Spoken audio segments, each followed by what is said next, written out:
السلام علیکم۔ آج ہم سورہ بقرہ کا تیسرا رکوع پڑھیں گے، آیت نمبر 21 سے 29 تک۔ اعوذ باللہ من الشیطان الرجیم، بسم اللہ الرحمن الرحیم۔ یا ایہا الناس، اے تمام انسانیت، اللہ پاک نے یہ کتاب تمام انسانوں کی طرف اتاری ہے، اور اللہ پاک نے یہ پوری زمین جس پر انسان آباد ہیں، یہ اس میں جتنی نعمتیں رکھی ہیں وہ اپنے تمام انسانوں کے لیے برابر رکھی ہیں۔ اس میں کہیں کوئی اللہ پاک نے یہ نہیں کہا کہ یہ اس کے لیے ہے اور یہ اس کے لیے ہے، اس میں کوئی تفریق نہیں ہے۔ اللہ تعالیٰ کی جو نعمتیں ہیں وہ سب کے لیے ہیں، اس میں کسی کے لیے کوئی تفریق نہیں ہے۔ اور جو معاشی صورتحال ہے اس کی وجہ یہ ہے کہ اللہ تعالیٰ چاہتے تھے کہ معاشرے میں لوگ اپنا اکنامیکل سرکل جو ہے نا اس کو قائم رکھ سکیں، یا ایک اکنامیکل سرکل کو بلڈ کرنے کے لیے اللہ تعالیٰ نے کسی کو مال زیادہ دیا اور کسی کو کم دیا۔ لیکن اللہ کی نعمتوں کے حوالے سے اللہ تعالیٰ نے کسی انسان کے ساتھ کسی قسم کی نہ کوئی کمی رکھی ہے۔ تو اللہ پاک نے یہ جو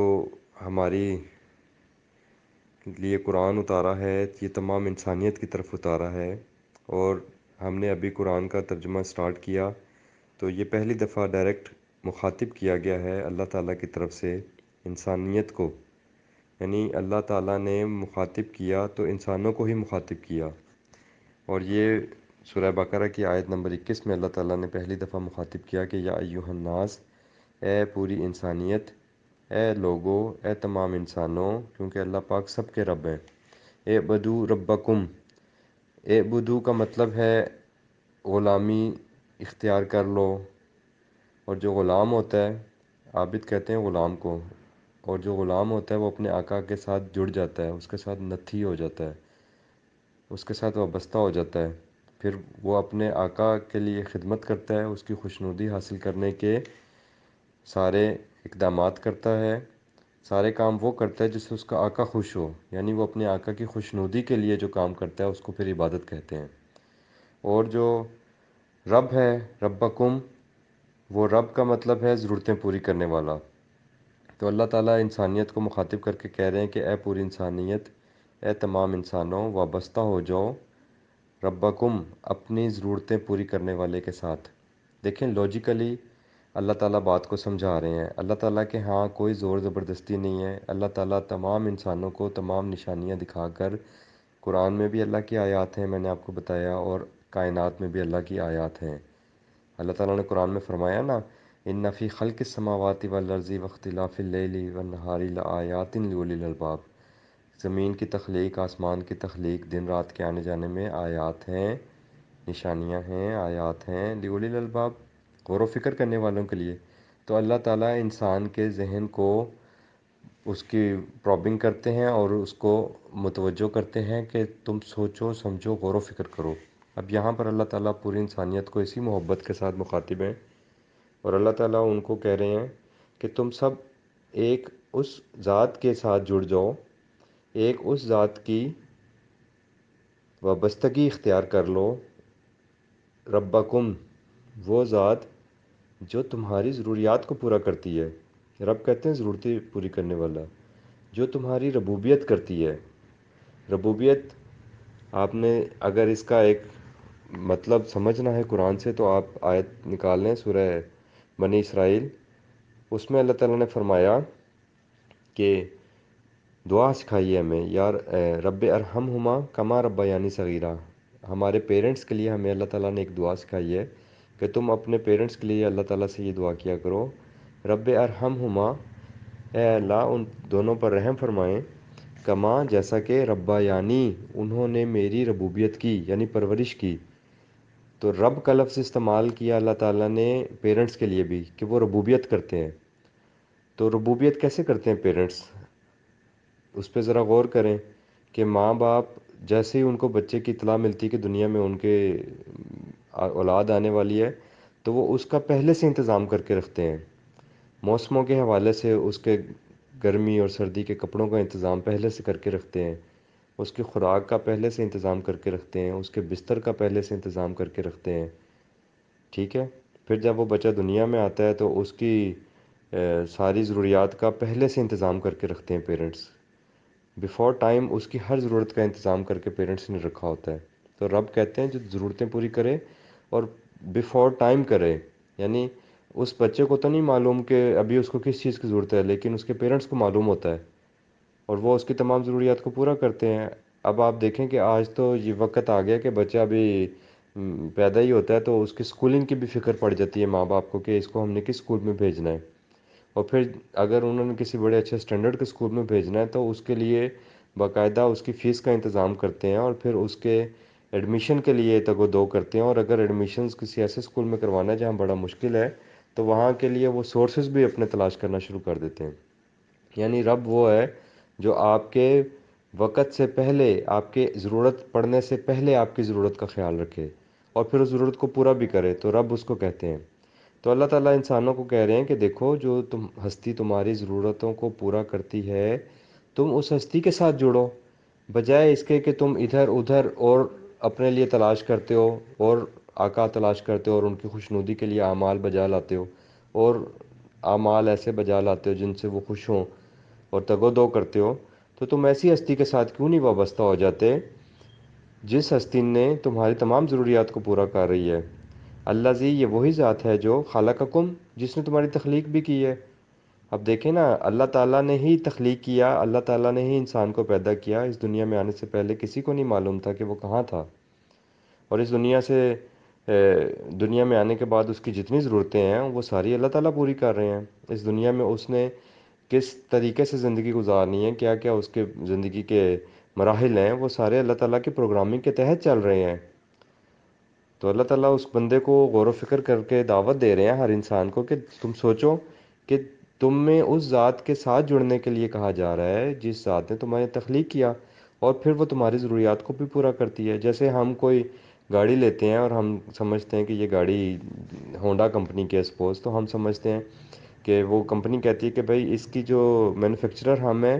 اور اس کی مینٹیننس ہم سے بہتر کوئی نہیں جانتا، تو اگر گاڑی میں کوئی مسئلہ ہوتا آپ اسے ہمارے پاس لے کر آئیں، ہم اس کی سب سے بہترین سروس کریں گے۔ تو اللہ تعالیٰ بندے کو بتا رہے ہیں کہ جو تمہارا خالق ہے دراصل وہی تمہاری ضروریات کو بہتر سمجھتا ہے، اور اس خالق نے اگر تمہاری دنیا میں رہنے کی تمام ضروریات کو پورا کیا ہے تو اسی طرح تمہاری نظریاتی ضروریات کو بھی وہی پورا کرے گا۔ تمہارے کنسیپٹس کی، تمہارے شعور کی، تمہاری روح کی جو غذا ہے، تمہاری روح کی جو ضرورت ہے، اس کے لیے اللہ پاک نے یہ کتاب بھیجی ہے، اور اللہ تعالیٰ اس کتاب میں بندوں کے ساتھ ان کے ذہن اور عقل و شعور کو مخاطب کر کے توجہ دلاتے ہیں کہ آپ ان ساری چیزوں پہ غور کریں۔ والذین من قبلکم، اور یہ بھی غور کرو کہ تم سے پہلے جو لوگ بنے ہیں، جو تم سے پہلے لوگ گزرے ہیں، تمہارے پیرنٹس، فور فادرز، ان کی تخلیق بھی ہم ہی نے کی تھی اور ان کی بھی تمام ضروریات ہم ہی پورا کرتے تھے۔ لعلکم تتقون، اس کا فائدہ کیا ہوگا کہ اس سے تمہارے اندر ان ہستیوں کی غلامی سے تم بچ جاؤ گے جو تم سے اپنے مفادات کے لیے تمہیں اپنا غلام بنا کے رکھتی ہیں۔ تو تمہیں کسی کی غلامی میں جانے کی ضرورت نہیں ہے، اللہ کے ہوتے ہوئے تمہیں صرف اللہ سے براہ راست تعلق جوڑنا ہے، اور اللہ سے براہ راست تعلق جوڑنے کے لیے اللہ تعالیٰ نے انسان کو مخاطب کیا اور اس کو لاجیکلی اس کو سارے اللہ تعالیٰ اس کو قائل کر رہے ہیں قرآن کے ذریعے، اور اس کو آگے بتا رہے ہیں کہ الذی جعل لکم الارض فراشا، تمہیں جس ہستی کے ساتھ جڑنے کے لیے کہا جا رہا ہے، جس ہستی کی وابستگی اختیار کرنے کو کہا جا رہا ہے، وہ ہستی وہی ہستی ہے جس نے تمہارے لیے زمین کو فرش بنایا، بچھونا بنایا، جس پہ تم چلتے پھرتے ہو، جس پہ تم رہتے ہو۔ والسماء بنا، اور یہ وہی ہستی ہے اللہ جس نے تمہارے لیے آسمان کو چھت بنایا۔ وَأَنزَلَ مِنَ السَّمَاءِ مَاءً، اور اسی ہستی نے آسمان سے پانی برسایا۔ اللہ تعالیٰ ہے جو آسمان سے پانی برساتے ہیں، اللہ تعالیٰ ہیں جنہوں نے اس زمین کو بنایا، اور اللہ تعالیٰ ہیں جنہوں نے آسمان کو چھت بنایا۔ اگر آپ اس بات پر غور کریں تو آج تک دنیا میں آدم علیہ السلام سے لے کر آج تک دنیا میں کوئی ایسی ہستی نہیں آئی جس نے یہ دعویٰ کیا ہو کہ یہ زمین، یہ آسمان، یہ کائنات میں نے تخلیق کی ہے۔ پھر نمرود نے یہ دعویٰ کیا تھا کہ میں رب ہوں، اور تو حضرت ابراہیم علیہ السلام نے کہا کہ میرا رب تو وہ ہے جو سورج کو مشرق سے نکالتا ہے، اگر تو رب ہے تو سورج کو مغرب سے لے کر آ۔ تو وہ کافر مبہوت ہو گیا، اس سینس لیس ہو گیا، اس نے کہا یہ ہاؤ از اٹ پاسبل، یہ تو میرے اختیار میں ہی نہیں ہے۔ تو اللہ تعالیٰ کہہ رہے ہیں کہ جب یہ سارے اختیارات اللہ تعالیٰ کے ہیں تو تم اس ہستی کے ساتھ جڑو۔ اور فرعون نے بھی رب ہونے کا دعویٰ کیا تھا کہ میں رب ہوں، لیکن اس نے بھی یہ دعویٰ نہیں کیا تھا کہ یہ زمین، یہ آسمان، یہ کائنات، یہ انسان، یہ چرند پرند، یہ سب تخلیق میں نے کیے ہیں۔ آج تک اس روئے زمین پر کسی نے یہ دعویٰ نہیں کیا کہ یہ کائنات اس نے بنائی ہے، کسی نے یہ دعویٰ نہیں کیا کہ انسانوں کو میں نے پیدا کیا ہے، انسانوں کو میں نے بنایا ہے، ان کی زندگیاں، ان کی موت اور ان کے باڈی سسٹمز اور کائنات کا پورا سسٹم اور زمین سے اناج کا اگنا، اس کے لیے کسی نے آج تک یہ دعویٰ نہیں کیا۔ تو یہ دعویٰ اللہ تعالیٰ کر رہے ہیں کہ یہ سب کچھ میں نے کیا ہے، اور اللہ تعالیٰ اس کتاب میں اس دعوے کو کر رہے ہیں، ٹھیک ہے۔ تو اب اللہ تعالیٰ فرما رہے ہیں اس آسمان سے جو پانی برستا ہے اس سے کیا ہوتا ہے، فَأَخْرَجَ بِهِ مِنَ الثَّمَرَاتِ رِزْقًا لَكُمْ، اس سے پھر تمہارے لیے زمین سے خارج ہوتی ہے ثمرات، پھل، یعنی رزق ہوتا ہے تمہارے لیے، بطور رزق کھانے کے لیے تمہاری خوراک کا انتظام اللہ تعالیٰ نے کیا، انواع اقسام کے پھل پیدا کیے، سبزیاں پیدا کیں، اس پانی سے کیں۔ فَلَا تَجْعَلُوا لِلَّهِ أَندَادًا، بس تم اس اللہ کے ساتھ کسی اور کو شریک مت ٹھہراؤ، اللہ کے ساتھ یہ مت سمجھو کہ کسی اور کی بھی شرکت ہے یہ سب کچھ کرنے میں۔ اللہ کے ساتھ قطعاً کسی کی شرکت نہیں ہے۔ اللہ تعالیٰ نے قرآن میں ایک جگہ فرمایا کہ کیا جب میں نے یہ زمین آسمان کو پیدا کیا تھا تو کیا کسی نے آ کے میرے ساتھ اس میں ہیلپ آؤٹ کیا تھا مجھے، یا میں نے کسی کو اپنی مدد کے لیے بلایا تھا؟ تو اللہ تعالیٰ کا کوئی ہیلپر نہیں ہے، اللہ تعالیٰ کا کوئی شرکت نہیں ہے اللہ کے ساتھ، جس نے اللہ تعالیٰ کے ساتھ یہ سارا پروجیکٹ کیا ہو، یہ اللہ ہی کا واحد پروجیکٹ ہے۔ وَأَنْتُمْ تَعْلَمُونَ، اور اللہ تعالیٰ کہتے ہیں اس بات کو تم جانتے بھی ہو۔ کوئی بندہ یہ نہیں کہتا کہ یہ اللہ تعالیٰ کے سوا کسی اور نے کیا ہے، یہ آسمان، یہ زمین اور یہ سارا کچھ، یہ سب اللہ تعالیٰ نے پیدا کیے ہیں، اور ہر انسان یہ جانتا ہے کہ یہ کوئی ہستی ہے، جس ہستی کو وہ اوپر والا کہہ لیں، جس ہستی کو وہ گاڈ کہہ لیں، یا جس ہستی کو وہ رب کہہ لیں، جو بھی کہہ لیں، ساری دنیا کے لوگ، سارے انسان یہ جانتے ہیں کہ behind the scene there is some authority, کوئی اتھارٹی ہے۔ وَإِن كُنتُمْ فِي رَيْبٍ مِّمَّا نَزَّلْنَا عَلَىٰ عَبْدِنَا، اور اگر تمہیں شک ہو اس جو ہم نے اپنے بندے محمد رسول اللہ صلی اللہ علیہ وسلم پر نازل کیا ہے یہ قرآن، فَأْتُوا بِسُورَةٍ مِّن مِّثْلِهِ، تو تم بھی اس جیسی کوئی مثل کی کوئی صورت ہی لے آؤ۔ دیکھیں یہ بات اللہ تعالیٰ نے کیوں کی ہے، یہ اللہ تعالیٰ قرآن میں ہر اگلی آیت پچھلی آیت کی تشریح کر رہی ہوتی ہے۔ اب ایک دم سے یہ بات کیسے آ گئی کہ وَإِن كُنتُمْ فِي رَيْبٍ مِّمَّا نَزَّلْنَا عَلَىٰ عَبْدِنَا، تو دراصل یہ وہ بات ہے جو اوپر بات ہوئی ہے کہ اگر یہ جو جس ہستی کے ساتھ تمہیں جڑنے کو کہا جا رہا ہے اس ہستی نے یہ زمین و آسمان اور یہ کائنات تخلیق کی ہے، تو اگر تمہیں شک ہو کہ یہ کتاب جو ہم نے اپنے بندے پر نازل کیا ہے، فَأْتُوا بِسُورَةٍ مِّن مِّثْلِهِ، کیونکہ اس میں جو اللہ تعالیٰ نے دعویٰ کیا ہے کہ یہ سارا آسمانوں سے پانی میں برساتا ہوں، اور یہ چھت میں نے بنائی ہے آسمان کو تمہارے لیے اور زمین کو فرش میں نے بنایا ہے، تو اللہ تعالیٰ نے تو یہ کرنے کے بعد انسان کو یہ چیلنج کر دیا کہ جس طرح اس کے معاملے میں کسی اور کا اختیار نہیں ہے، اسی طرح یہ کتاب جو میں نے نازل کی اپنے بندے پر،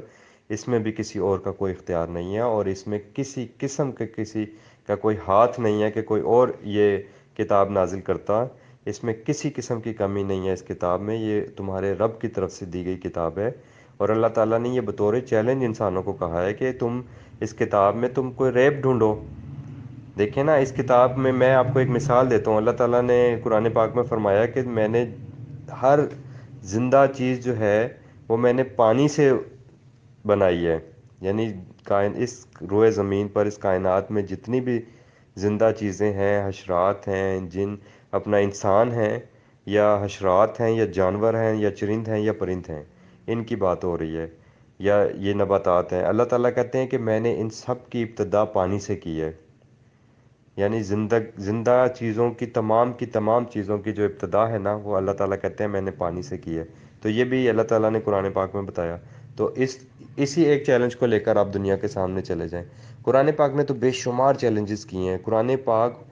اللہ تعالیٰ کا کلام ہے اور اللہ کا قول ہے، اور کائنات اللہ کا فعل ہے۔ تو اللہ تعالیٰ نے یہی تو فرمایا کہ میرے قول و فعل میں کوئی تضاد ڈھونڈ کے دکھاؤ۔ سورہ ملک میں آتا ہے نا کہ تم ارجع البصر هل تری من فطور، کیا تمہیں اس کائنات میں کہیں کوئی ایسی کوئی نظر آتی ہے کمی، یا کوئی ایسا ریب نظر آتا ہے جس سے تمہیں محسوس ہو، تو اللہ تعالیٰ کہتے ہیں تمہاری نظریں دوڑیں گی، سارا کچھ ڈھونڈیں گی، لیکن تمہیں کہیں کوئی اللہ تعالیٰ کے نظام میں فطور نہیں ملے گا۔ تو اس حوالے سے اللہ تعالیٰ نے قرآن پاک کے حوالے سے بھی یہاں پر یہ چیلنج کر دیا کہ اگر تمہیں اس قرآن میں جو ہم نے اپنے اطاعت گزار رسول اکرم صلی اللہ علیہ وسلم پر اتارا ہے، تو بصورتن من مثلی ودعوا شہداءکم فاتوا بصورتن، تو کوئی ایک صورت ہی تم بھی ایسی بنا لو، اگر تم ایسی ایک صورت بنا لو اور اس پر تم اپنے گواہ بھی لے کر آؤ، من دون اللہ، وہ لیکن اللہ کے علاوہ ہونے چاہیے گواہ۔ ڈیفینیٹلی تم اللہ کے مقابلے پر کھڑے ہو رہے ہو تو اللہ کے علاوہ ہی گواہ لے کر آؤ گے نا، لیکن اللہ کہتے ہیں ان کنتم صادقین، اگر تم اپنے اس دعوے میں سچے ہو۔ تو آج تک 1400 سال گزر گئے ہیں، اس قرآن کے لاریب ہونے کا دعویٰ جو ہے اور اس کا چیلنج اپنے لاریب اور بے مثل ہونے کی دلیل ہے۔ آج تک دنیا کا کوئی شخص قرآن کے مثل کلام نہیں لا سکا، ٹھیک ہے۔ آگے اللہ پاک فرما رہے ہیں فَإِن لَمْ تَفْعَلُوا،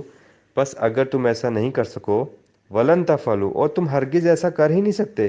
یہ بھی اللہ تعالیٰ نے 1400 سال پہلے فرما دیا تھا۔ فَاتَّقُوا النَّارَ الَّتِي وَقُودُهَا النَّاسُ وَالْحِجَارَةُ، بس تمہیں ڈرنا چاہیے اس آگ سے، اگر تم اللہ کے مقابل کھڑے ہو جاتے ہو، اللہ کی کتاب کے مقابل تم اپنی دلیلیں دینا شروع ہو جاتے ہو، تو پھر تمہیں اس آگ سے ڈرنا چاہیے۔ وقودها الناس والحجارہ، جس کا ایندھن انسان ہی خود بن جائیں گے، اس کا ایندھن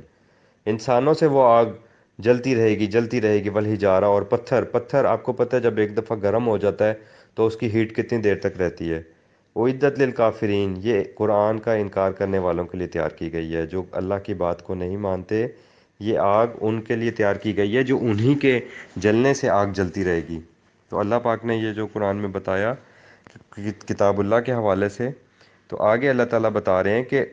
وَبَشِّرِ الَّذِينَ آمَنُوا وَعَمِلُوا الصَّالِحَاتِ، لیکن وہ لوگ بھی ہیں جو اس کتاب کو مانتے ہیں، اس کتاب کی مانتے ہیں،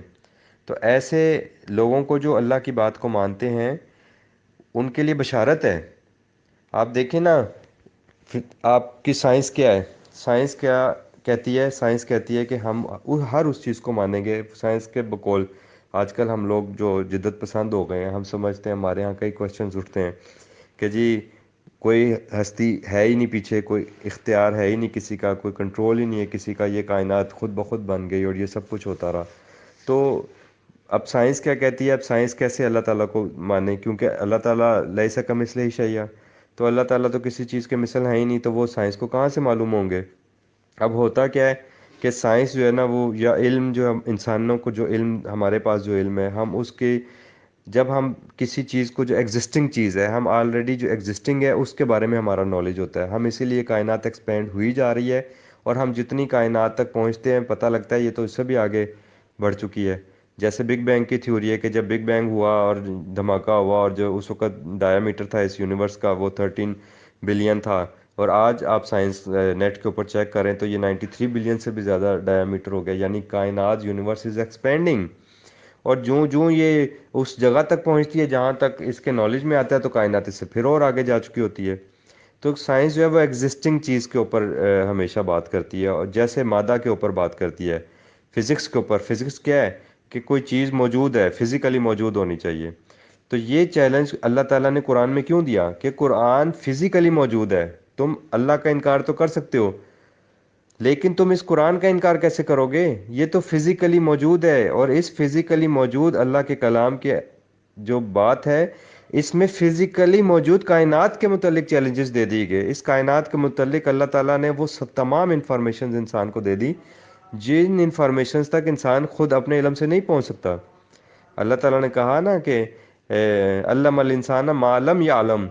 وہ علم جو انسان اپنی تگ و دو کر کے بھی اس علم تک نہیں پہنچ سکتا، اللہ تعالیٰ نے انسان کو وہ علم دیا ہے اس قرآن کے ذریعے۔ اب انسان کو کون سا علم دیا گیا ہے؟ انسان کبھی بھی غیب کا علم کے متعلق جان ہی نہیں سکتا۔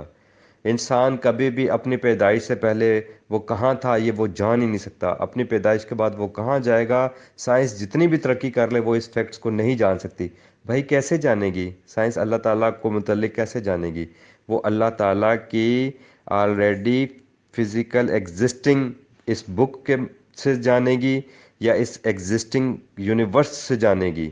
تو اللہ تعالیٰ نے جو اللہ کے ہونے کا ثبوت ہے، وہ سب سے بڑا ثبوت یہ قرآن ہے اور اللہ کی کائنات ہے۔ تو اس قرآن اور کائنات سے آپ کو اللہ تعالیٰ کے ہونے کا ثبوت ملتا ہے۔ ٹھیک ہے۔ اور دوسری چیز یہ کہ اللہ تعالیٰ نے کہا کہ چونکہ تم اپنے علم کے ذریعے جو اللہ تعالیٰ نے علم سکھایا، اس کی اگلے رکوع میں انشاءاللہ اس کی بھی بات ہوگی، اس کے اوپر ہم پھر اس حوالے سے ڈسکس کریں گے کہ اللہ تعالیٰ نے بتایا کہ دیکھو کہ تم اپنے تگ و دو کر کے ریسرچ کر کے اپنے تم اس کے اندر کھوج لگاؤ گے اور سارا کچھ کرو گے، تمہیں اس چیز کے متعلق جو ایگزسٹنگ چیزیں ہیں ان کے متعلق نالج مل جائے گا۔ لیکن اللہ تعالیٰ نے کہا یہ ساری تو اس کائنات کے اندر میں نے رکھ دی ہیں، لیکن انسان کو ہم نے اس وحی کے ذریعے وہ علم دیا جو علم وہ نہیں جان سکتا تھا، اس کے متعلق انسان کے جاننے کا کوئی سورس ہے ہی نہیں۔ وہ سورس صرف اور صرف وہی ہو سکتی تھی، وہ سورس اللہ تعالیٰ خود ہیں۔ اللہ تعالیٰ نے انسان کو بتایا ہے، انسان نے مرنا ہے، مرنے کے بعد اس نے کہاں جانا ہے، پھر جنت اور دوزخ اور یہ ان ساری چیزوں کا تو سائنس آپ کو بتا ہی نہیں سکتی، تو یہ ممکن ہی نہیں ہے۔ اور وبشر الذین آمنو، اور اے نبی صلی اللہ علیہ وسلم آپ ان کو بشارت دینا جو اس کتاب کے اوپر ایمان لاتے ہیں، جو اللہ کی بات کو مانتے ہیں، وعاملوا الصالحات، اور پھر اس کتاب کے مطابق اپنے اعمال کرنا شروع کر دیتے ہیں۔ اپنے اعمال آپ نے کہاں اور کس کے مطابق کرنے ہیں؟ وہ اس کتاب کے مطابق کرنے ہیں۔ تو ڈیفینیٹلی اس کتاب کے اوپر سب سے پہلے عمل رسول اکرم صلی اللہ علیہ وسلم نے کیا، اسی لیے حکم قرآن میں موجود ہے اور سنت رسول اکرم صلی اللہ علیہ وسلم کے اس حکم پر عمل جو ہے وہ موجود ہے۔ ٹھیک ہے۔ ان لہم جنات تجری من تحتها الانہار، ان کے لیے خوشخبری یہ ہے کہ ان کے لیے جنات ہیں، باغات ہیں آخرت میں، اور ان میں کیا ہے کہ نیچے نہریں بہہ رہی ہیں۔ ٹھیک ہے۔ اور وہ نہریں آپ کو معلوم ہے کہ وہ جب ہم اب ناردرن ایریاز میں جاتے ہیں تو ہم وہاں پر دیکھتے ہیں کہ پہاڑ ہوتے ہیں اور وہاں پر جناب باغات ہوتے ہیں، جتنے بھی باغات ہوتے ہیں فروٹس کے آپ دیکھیں وہ ایسی جگہوں پر ہوتے ہیں، اور نیچے جناب چشمے بہہ رہے ہوتے ہیں اور نیچے دریا بہہ رہے ہوتے ہیں۔ تو ہم نے یہ منظر دیکھا ہے جیسے ہم کشمیر جاتے ہیں یا اپنے ناردرن ایریاز میں جاتے ہیں، تو اللہ تعالیٰ نے اس کی ایک منظر کشی کر کے ہمیں دنیا کے حوالے سے ایک مثال دی ہے۔ ٹھیک ہے، کہ نیچے نہریں بہہ رہی ہیں، اوپر فروٹس ہیں، اوپر بالا خانے بنے ہوئے ہیں، گھر ہیں۔ کلما رزقوا منہا من ثمرۃ، اس جنت میں جب کبھی ان کو رزق دیا جائے گا کسی بھی پھل میں سے بطور رزق، قالوا ھذا الذی رزقنا من قبل، تو وہ یہ کہیں گے کہ ایسا رزق تو ہمیں پہلے بھی دیا گیا ہے، وَأُوتُوا بِهِ مُتَشَابِهًا، تو یہ تو اس سے ملتا جلتا ہے۔ وہی بات ہوئی نا، جو جنت جو ہے وہ اللہ تعالیٰ نے اس کی صرف مثال دی ہے ہمیں، کہ دنیا میں اس کی مثال ہمیں، چونکہ ہم انسان ہیں نا، ہمارے سامنے جو کچھ موجود ہوتا ہے اللہ تعالیٰ ہمیں اسی میں سے مثال دیتے ہیں۔ ہماری اپروچ کے حوالے سے ہم سے اللہ تعالیٰ گفتگو کرتے ہیں، ہمارے مینٹیلٹی اور ہماری اپروچ کے حوالے سے اللہ تعالیٰ ہمیں ہمیشہ متوجہ کرتے ہیں۔ تو اللہ تعالیٰ نے کہا کہ وہاں بھی جو رزق دیا جائے گا، جو فروٹس ملیں گے، وہ انسان دیکھے گا اور کہے گا کہ یہ تو ویسے ہی ہیں، لیکن اللہ تعالیٰ کہتے ہیں کہ وہ فروٹس جو ہیں نا وہ اس سے بہت آگے کی مطلب ٹیسٹ میں اور اس کی اٹریکشنز میں بہت زیادہ ہوں گے۔ وَلَهُمْ فِيهَا أَزْوَاجٌ مُطَهَّرَةٌ، اور وہاں پر کیا ہے کہ ان کے لیے پاکیزہ مطہر کی ہوئی جوڑے ہیں۔ وہاں پر مطہر کیے ہوئے کیا ہوتے ہیں؟ دیکھیں قرآن کے اگر ہم ایک ایک لفظ کے اوپر بات کریں تو بہت ٹائم لگ جائے گا، اور مجھے نہیں لگ رہا کہ میں آج یہ رکو پورا کر سکوں گا، لیکن ہم جہاں تک بھی اس کو کر سکے۔ وَلَهُمْ فِيهَا، اور وہاں ان کے لیے کیا ہوگا؟ ازواجن، جوڑے ہیں، یعنی اگر عورت ہے تو اس کے لیے وہاں پر اس کا شوہر ہے، اور اگر مرد ہے تو اس کے لیے وہاں پر بیوی ہے، تو زوج کہتے ہیں جوڑے کو۔ مطہراتن، یہ لفظ اللہ تعالیٰ نے استعمال کیا مطہر، مطہر کہتے ہیں جو طاہر کی گئی ہو، یعنی جو پاک کی گئی ہو سکتا ہے یہاں پر میاں بیوی میں بہت سارے اختلافات ہو جاتے ہیں بعض دفعہ، کیوں ہوتے ہیں؟ وہ پوائنٹ آف ویو کی وجہ سے ہوتے ہیں، ہر ایک اپنا ایک نقطہ نظر ہوتا ہے، ڈیفرنٹ نقطہ نظر کی وجہ سے اپنی ایک اوپینین ہوتی ہے، اور اس کے درمیان جب کلیشز آتے ہیں تو انسان سمجھتا ہے کہ ہمارے جو ہے نا ایک دوسرے سے خیالات نہیں ملتے، اور جس کی وجہ سے وہ ایک دوسرے کے لیے ذہن میں یہ بات آ جاتی ہے کہ شاید یہ جو ہے نا یہ ایسا ہے اور یہ ویسا ہے۔ تو اللہ تعالیٰ کہتے ہیں کہ تمہارے ذہنوں کے اندر یا تمہارے دلوں میں جو ایک دوسرے کے لیے اگر کوئی ایک دوسرے کے حوالے سے کوئی بات بھی ہوگی، یا تمہارے اندر کچھ ہوگا ایسی چیز جس کو اللہ تعالیٰ نے قرآن میں غل کہا ہے ایک جگہ پر، تو اللہ تعالیٰ نے کہا ہے وہ غل قیامت کے دن ہم جب تمہیں پاک کر کے بھیجیں گے جنت میں، تو وہ تمہارے دلوں میں سے وہ بھی نکال دیں گے، یعنی وہاں تم آپس میں ایک دوسرے کے لیے بالکل مطہر ہو کر جاؤ گے، ایک دوسرے کے لیے بالکل ایکسیپٹیبل بن کر جاؤ گے۔ وَهُمْ فِيهَا خَالِدُونَ، اور پھر یہ ہے کہ وہاں کی جو نعمتیں ہیں اور وہاں کا جو تمہارے تعلقات ہیں، وہاں پر جو تمہارے جوڑے ہیں، یہ ہمیشہ رہیں گے، دنیا میں تو کوئی بھی نعمت، کوئی بھی چیز کوئی ایسی نہیں ہے کہ جو ہمیشہ ہمیشہ کے لیے رہے گی۔ تو اس حوالے سے اللہ تعالیٰ نے بات کی۔ اب اللہ تعالیٰ بیان کر رہے ہیں ان اللہ لا یستحی، اللہ نہیں شرماتے، این یضرب مثلا، اللہ آر نہیں کھاتے اس بات سے کہ وہ بیان کریں مثلا کوئی مثال، ما بعوضۃ، چاہے وہ کوئی مچھر کی مثال ہو، فما فوقہا، یا اس سے بھی بڑھ کر کوئی حقیر چیز کی مثال ہو۔ اللہ تعالیٰ کہتے ہیں کہ اگر اللہ تعالیٰ کو اے انسانوں تمہیں سمجھانے کے لیے کوئی مثال دینی پڑے، اور وہ مثال کسی مچھر کی بھی ہو، اور تمہیں سمجھانے کے لیے مجھے دینی پڑے، تو میں اس سے بھی آر نہیں کھاؤں گا۔ میری یہ کوشش ہے، میں یہ چاہتا ہوں، اللہ کہتا ہے کہ میں یہ چاہتا ہوں کہ تمہیں ہدایت مل جائے، تم اس ٹرانسپیرنٹ جو میرا قول اور فعل کا نظام ہے اس کو اسٹڈی کرو، اور اس کے بعد جو تمہارے پاس چیز آئے اس سے تمہیں فائدہ ملے، اس سے تمہاری آخرت سنور جائے۔ تو اے لوگو، اللہ تعالیٰ تمہاری ہدایت کے لیے اگر اللہ کو مچھر یا اس سے بھی کسی حقیر چیز کی مثال دینی پڑے تو اللہ تعالیٰ بالکل اس میں آر محسوس نہیں کریں گے اور وہ تمہیں دیں گے۔ فَأَمَّا الَّذِينَ آمَنُوا، پس جو لوگ تو اللہ کی ہر بات کو مانتے ہیں، فَيَعْلَمُونَ أَنَّهُ الْحَقُّ مِن رَبِّهِمْ، پس وہ یہ بھی جانتے ہیں کہ در حقیقت یہ الحق ہے، یہ بات سچ ہے، یہ بامقصد بات ہے، من ربہم، ان کی ضرورت پوری کرنے والے کی طرف سے، ان کے رب کی طرف سے یہ جو بات اللہ تعالیٰ نے کی ہے، یہ کسی مچھر کی بھی مثال اگر اللہ تعالیٰ دیں گے تو وہ بامقصد بات ہوگی، وہ بالکل پھینکنے والی بات نہیں ہے، نعوذ باللہ، وہ بالکل بے مقصد بات نہیں ہے بلکہ بامقصد بات ہے۔ اللہ تعالیٰ کی ہر بات، اللہ تعالیٰ کی ہر آیت، اللہ تعالیٰ کا ہر لفظ بڑا بامقصد ہے، اور اس کے انڈر دا لائنز بہت ساری چیزیں ہیں جس کو حکمت کہتے ہیں، جو آپ ڈرائیو کرتے ہیں قرآن میں سے۔ وَأَمَّا الَّذِينَ كَفَرُوا، لیکن جو لوگ اللہ کی بات کا پہلے ہی انکار کرتے ہیں، فَيَقُولُونَ مَاذَا أَرَادَ اللَّهُ بِهَذَا مَثَلًا، پس وہ یہ کہیں گے کہ ماذا اراد اللہ، کیا ارادہ ہے اللہ کا، بہذا مسئلہ، اس مثال سے، یعنی وہ کہتے ہیں کہ اللہ تعالیٰ یہ مثالیں دے کر ہمیں کیا بتانا چاہتے ہیں، اللہ تعالیٰ کا کیا ارادہ ہے، ہمیں نہیں کچھ سمجھ آ رہا۔ یضل بہ کثیرا، بہت سارے اس سے ہٹ جاتے ہیں، یعنی اس قرآن سے بہت سارے ہٹ جاتے ہیں، بہت سارے راہ گم کر بیٹھتے ہیں۔ گمراہ کا لفظ ہم استعمال کرتے ہیں نا کہ یضل بہ کثیرا، بہت سارے اس سے گمراہ ہو جاتے ہیں، یعنی جو اس راہ کو گم کر بیٹھتے ہیں۔ گمراہ قرآن سے کوئی نہیں ہوتا بلکہ وہ قرآن کی راہ کو گم کر بیٹھتے ہیں۔ وَيَهْدِ بِهِ كَثِيرًا، اور بہت سے اس کی ہدایت پر آ جاتے ہیں، یعنی اس کی جو دی گئی لائنز ہیں، جو دی گئی ڈائریکشنز ہیں، وہ بہت ساری انسانیت اس پر آ جاتی ہے۔ اب آگے اللہ تعالیٰ کہہ رہے ہیں وَمَا يُضِلُّ، اور کوئی بھی اس سے نہیں ہٹتا، اور کوئی نہیں اس سے ہٹتا، بہی، اس قرآن سے کوئی بھی نہیں ہٹتا، الا الفاسقین، ما سوائے ان کے جو خود فاسق ہیں، یعنی جو خود فسق کرنے والے ہیں۔ فسق کہتے ہیں عربی میں کہ جو ایک دائرہ لگا ہوا ہے نا، اگر کوئی شخص اس دائرے کو توڑ کر باہر نکلے گا نا تو اس کو فسق کہتے ہیں عربی میں، ٹھیک ہے، اسی سے لفظ فاسق نکلا ہے، جو اللہ تعالیٰ کی کتاب، اللہ تعالیٰ کی حدود کو توڑ کر باہر نکلتا ہے، حدود شکنی کرنے والے کو فسق کہتے ہیں۔ جیسے آپ نے دیکھا ہوگا کہ ایک مالٹے کی مثال لے لیں، مالٹا جب درخت کے اوپر لگے لگے زیادہ پک جاتا ہے نا تو اس کا وہ جو فروٹ ہے اندر سے وہ اس کا کور توڑ کے باہر آ جاتا ہے، جس کو کہتے ہیں چھلکا۔ وہ چھلکا توڑ کے جب پھاڑی باہر آ جاتی ہے نا تو اس کو فسق کہتے ہیں عربی میں۔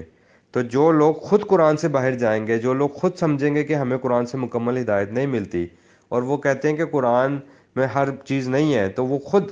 قرآن سے باہر جاتے ہیں اور پھر وہاں سے جا کے تلاش کرتے ہیں۔ تو اللہ تعالیٰ کہتا ہے جو قرآن سے خود ہی نکل گیا باہر، جو قرآن سے ہدایت لے ہی نہیں رہا، جو سمجھ ہی نہیں رہا کہ قرآن میں مکمل ہدایت ہے، تو وہ تو خود باہر نکل گیا۔ تو جو خود ہی باہر نکل جائے گا تو ڈیفینیٹلی وہ پھر باہر جا کے اندھوں کی طرح گھومتا رہے گا، یہ تو قرآن نے بہت ساری جگہوں پہ بتایا۔ پھر گمراہ تو وہی ہوا نا جس نے خود راہ کو گم کر دیا۔ الذین ینقضون عہد اللہ من بعد میثاقہ، اللہ تعالیٰ آگے پھر ان کی مزید تشریح کر رہا ہے، قرآن اپنی ہر آیت کی تشریح خود کرتا ہے کہ یہ فاسق کون ہے۔ الذین، یہ وہ لوگ ہیں جو ینقضون عہد اللہ من بعد میثاقہ، جو اللہ کے ساتھ اپنا عہد پختہ کرنے کے بعد توڑ دیتے ہیں، یعنی ایک دفعہ اپنا عہد کر لیا کہ ٹھیک ہے ہم اللہ آپ کے بندے ہیں، ہم مسلمان ہیں، ایاک نعبد و ایاک نستعین، ہم ہر نماز میں اللہ پاک کے ساتھ یہ عہد کرتے ہیں، ایاک نعبد، ہم واحد تیرے ساتھ، صرف تجھی کے ساتھ وابستہ ہوں گے، صرف تیری غلامی، تیری خوشنودی کے لیے ہم کام کریں گے، و ایاک نستعین، اور اس کے بدلے میں جو ہمیں ریوارڈ ہے اے اللہ وہ ہم آپ سے صرف تجھی سے چاہتے ہیں، اے اللہ ہم صرف تجھی سے اس کا ریوارڈ چاہتے ہیں، ہم صرف جب ہمیں کوئی کام پڑے گا، جب ہمیں کوئی استعانت کی ضرورت ہوگی، جب ہمیں کسی مدد کی ضرورت ہوگی، اللہ ہم تیرے سوا کسی سے نہیں مانگیں گے۔ تو یہ ہے عہد جو ہم اللہ سے ہر نماز میں کرتے ہیں۔ ہم اللہ سے ہر نماز میں یہ عہد کرتے ہیں وَيَقْطَعُونَ مَا أَمْرَ اللَّهِ، اور جس ایمان کے تسلسل کا اللہ تعالیٰ نے حکم دیا ہوتا ہے ہم اس کو توڑ دیتے ہیں، قطع کر دیتے ہیں۔ بہی، اس قرآن کے ذریعے، این یوسلا، کہ اس کے ساتھ جڑا جاتا، قرآن کے ساتھ جڑنا اور قرآن کے ساتھ اپنے عہد کو برقرار رکھتے، یہ ہمارا عہد قرآن کے ساتھ پھر قائم رہنا تھا۔ ہمارا ایاک نعبد و ایاک نستعین کا جو عہد ہے، یہ قرآن کے ساتھ جو ہم عہد ہے جو ہم اللہ کے ساتھ لگ گئے ہیں، یہ عہد تبھی برقرار رہتا کہ این یوسلا، کہ ہم اس کے ساتھ جڑے رہتے۔ وَيُفْسِدُونَ فِي الْأَرْضِ، اور پھر کیا کرتے ہیں جو فاسق ہیں، وہ پھر زمین میں کیا کرتے ہیں، پھر وہ اللہ کے جب غلامی سے نکل جاتے ہیں، اللہ کی وابستگی سے نکل جاتے ہیں، اللہ کی کتاب کو چھوڑ دیتے ہیں، تو ڈیفینیٹلی پھر وہ اللہ کے سوا اور با اختیار ہستیاں تلاش کرتے ہیں۔ پھر اس سے کیا ہوتا ہے، وہ یفسدون فی الارض، پھر اس سے وہ زمین میں شرک کا فساد کرتے ہیں۔ اولئک هم الخاسرون، اس کا نقصان تو وہی لوگ خود ہی اٹھائیں گے۔ تو اللہ تعالیٰ کہہ رہے ہیں یہ وہ لوگ ہیں جنہوں نے اپنا نقصان خود کیا ہے۔ پھر آگے اللہ تعالیٰ فرما رہے ہیں ایک بات مثال دے کر، کیف تکفرون باللہ، تم اللہ کا انکار کیسے کر سکتے ہو، تم اس ہستی کا انکار کیسے کر سکتے ہو جس ہستی نے تمہیں پیدا کیا، جو ہستی تمہاری ربوبیت کر رہی ہے، تم اس کا انکار کیسے کر سکتے ہو؟ وہ اللہ ہے۔ وَكُنْتُمْ أَمْوَاتًا، اور پہلے تو تم تھے ہی نہیں، تم موجود ہی نہیں تھے، تم موت کی حالت میں تھے، یعنی تم تھے ہی نہیں۔ فَأَحْيَاكُمْ، پھر تمہیں زندگی دی۔ مجھے بتائیں نا، ہم لوگ کہاں اس زندگی میں آئے، اس سے پہلے ہم کہاں تھے؟ اللہ کہہ رہا ہے کنتم امواتن، تم تو تھے ہی نہیں، تم مردہ تھے۔ فاحیاکم، پھر اس نے تمہیں زندگی دی۔ ثم یمیتکم، پھر وہ تمہیں موت دے گا۔ اس پر پوری کی پوری انسانیت متفق ہے، یہ یونیورسل ٹروتھ ہے کہ بالکل ہر شخص نے، ہر انسان نے مرنا ہے۔ اب اللہ کہہ رہے ہیں ثم یحییکم، پھر وہ تمہیں حیات دے گا۔ اب اس کا سائنس پتہ نہیں لگا سکتی، اس لیے یہ وہ علم ہے میں نے آپ کو بتایا جو اللہ نے قرآن میں بتایا، علم الانسان ما لم یعلم۔ اللہ تعالیٰ نے وحی کے ذریعے انسان کو وہ علم بھی دے دیا جو وہ نہیں جانتا تھا۔ ثم الیہ ترجعون، اور پھر تمہیں اسی رب کی طرف دوبارہ جب تم زندہ ہوگے نا تو تمہیں اس کے حضور پیش ہونا ہے، اس کی طرف لٹایا جانا ہے۔ هو الذی خلق لکم ما فی الارض جمیعا، اس ذات نے تمہارے لیے جو کچھ زمین میں ہے سارے کا سارا تمہارے لیے تخلیق کیا ہے، یعنی تمہاری ضرورتیں پوری کرنے کے لیے۔ بات سٹارٹ ہوئی تھی نا اس رکوع میں، دیکھیں وہیں پر آ کر اینڈ ہوئی ہے۔ اللہ تعالیٰ اپنی بات کو مکمل کرتے ہیں، اپنی بات کی مکمل وضاحت کرتے ہیں، اس کی مکمل تشریح کرتے ہیں، اس کو انسانیت کو بڑے پیار سے، محبت سے اور خلوص کے ساتھ، جتنا اللہ تعالیٰ بندے کے ساتھ خالص ہیں، کبھی ہم نے سوچا کہ ہم اللہ تعالیٰ کے ساتھ اتنے خالص ہیں؟ سورہ زمر کی پہلی 4 آیات ضرور پڑھیے گا اگر آپ کو موقع ملے۔ اللہ تعالیٰ کتنے خلوص کے ساتھ بندے کے ساتھ مخاطب ہیں، اور اللہ تعالیٰ اپنے ہر بندے کے ساتھ مخاطب ہیں۔ اللہ تعالیٰ کہتے ہیں وَلَقَدْ كَرَّمْنَا بَنِي آدم، ہم نے ہر بنی آدم کو اکرام دیا ہے۔ اللہ کے لیے ہر انسان قابل اکرام ہے، قابل تکریم ہے، وہ اللہ کا بندہ ہے، اللہ کا ہر انسان اللہ کو محبوب ہے۔ اور اللہ تعالیٰ چاہتے ہیں کہ یہ ہدایت، یہ نصیحت جو اللہ تعالیٰ نے تمام انسانیت کی طرف بھیجی ہے، یہ ان کی امانت ہے ہمارے پاس۔ یہ کوئی مسلمانوں کی کتاب نہیں ہے جو ہم نے لے کے رکھی ہوئی ہے اور اپنے اوپر جزدانوں میں ڈال کے تو طاق کے اوپر سجا دی ہے۔ یہ امانت ہے ہمارے پاس انسانیت کی۔ ھذا بیان للناس، یہ انسانیت کا بیان ہے جو اللہ تعالیٰ نے بتایا ہے۔ یہ اللہ تعالیٰ نے کہا کہ یہ انسانیت تک لے کے جانا ہے۔ رسول اکرم نے فرمایا بلغوا انی ولو آیات، اگرچہ ایک آیت ہی کیوں نہ ہو، اس کو انسانیت تک تم نے پہنچانا ہے۔ تو اللہ تعالیٰ نے کہا زمین میں جو کچھ بھی ہے وہ تمہارے لیے پیدا کیا ہے میں نے، تمہاری ضروریات کے لیے، کیونکہ اللہ نے پہلے کہا تھا یا ایھا الناس اعبدوا ربکم، اپنے اس ضرورت پوری کرنے والے رب کے ساتھ جڑ جاؤ جس نے تمہیں تخلیق کیا ہے۔ اللہ تعالیٰ لاجیکلی انسان کو سمجھا رہے ہیں، اور اتنی محبت سے اور اتنا کنونسنگ اللہ تعالیٰ کا دیکھیں اسٹائل ہے کہ اللہ تعالیٰ انسان کو تمام نشانیاں دکھا کر، وضاحت کر کے اور عقل و شعور کو استعمال کرنے کے بعد پرکھ کر پھر اس کو کہہ رہے ہیں کہ تم اس دعوت میں، اس نظام میں شامل ہو جاؤ۔ وہ جب کوئی اس کو مان لیتا ہے تو پھر وہ مسلم ہو جاتا ہے۔ ثم استویٰ الی السماء، پھر وہی ذات جس نے تمہارے لیے زمین میں سارے انتظامات کیے، اس کے بعد وہ آسمانوں کی طرف متوجہ ہوا۔ فسوّاہن سبع سماوات، پھر اس نے ان آسمانوں کو متوازن 7 آسمان میں بنا دیا۔ وَهُوَ بِكُلِّ شَيْءٍ علیم، اور بے شک وہ اپنی ہر مخلوق کی ضرورت کی پوری پوری خبر رکھتا ہے۔ صدق اللہ العظیم۔ ربنا آمنا، اے ہمارے رب ہم نے مان لیا، بما انزلتا جو آپ نے نازل کیا قرآن پاک، واتبعنا الرسول اور اے اللہ ہم نے آپ کے رسول صلی اللہ علیہ وآلہ وسلم کی اتباع کی، فاکتبنا مع شاہدین، اے اللہ ہمیں اس قرآن کی گواہی دینے والوں میں لکھ لے، آمین ثم آمین۔